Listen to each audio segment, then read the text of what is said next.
a besoin d'un contexte tout à fait grave, sérieux en littérature.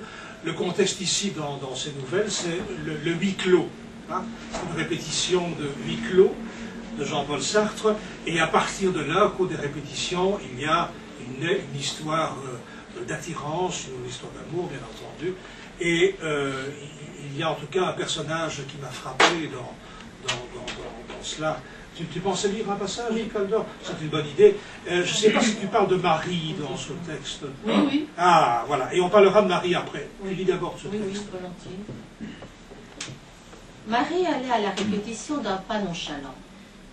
Ce matin-là, Claude devait lui présenter le décorateur, jeune et débutant, un certain Pierre. Il fait déjà chaud en ce début de juin. Le parc est presque désert.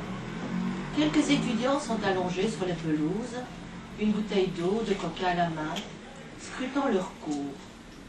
Les jets d'eau frais, irisés de soleil. Bruxelles ressemble à une ville de province méridionale française, assoupie et nonchalante.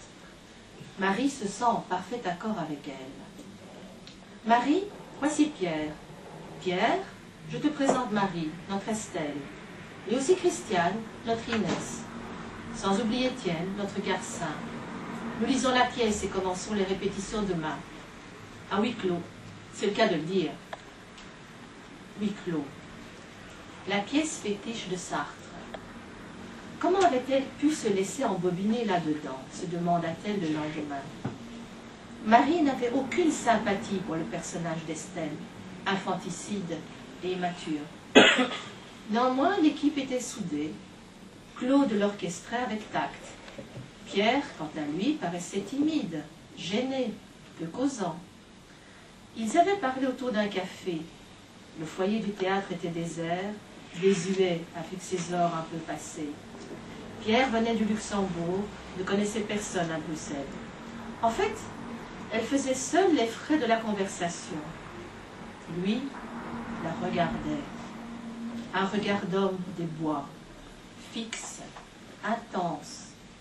Elle se sentait happée par ce jeune tigre à l'affût.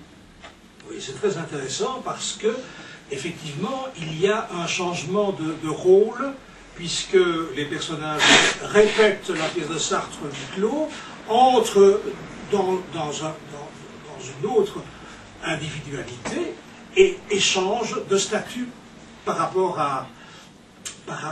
au sentiment, par rapport aux perceptions, bien sûr, et l'histoire d'amour va venir de cet autre statut, justement, qui leur permet, comme si le fait d'entrer dans des personnages les libérait de leur rôle initial d'acteur.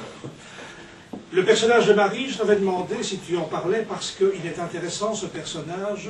Il dit ceci, Yves Caldor, écoutez bien, il y a ceux qui l'aiment, elle le sent immédiatement.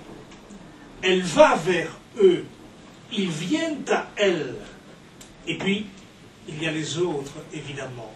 Hein, il distingue les premiers et les autres. C'est une prose de belle tenue chez Yves Caldor, et chez Pierre, par exemple, il parle du personnage de Pierre, les traits tirés par la faim et le désir. Par la faim et le désir. C'est important. En général, ce sont des images, c'est une prose chargée d'images qui laisse transparaître l'angoisse et aussi des visions noires de l'existence. Jacques Goyels, tu veux, avant de parler de toi, j'aimerais bien que tu nous lises un passage.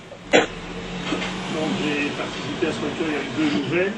Voici un extrait de la première.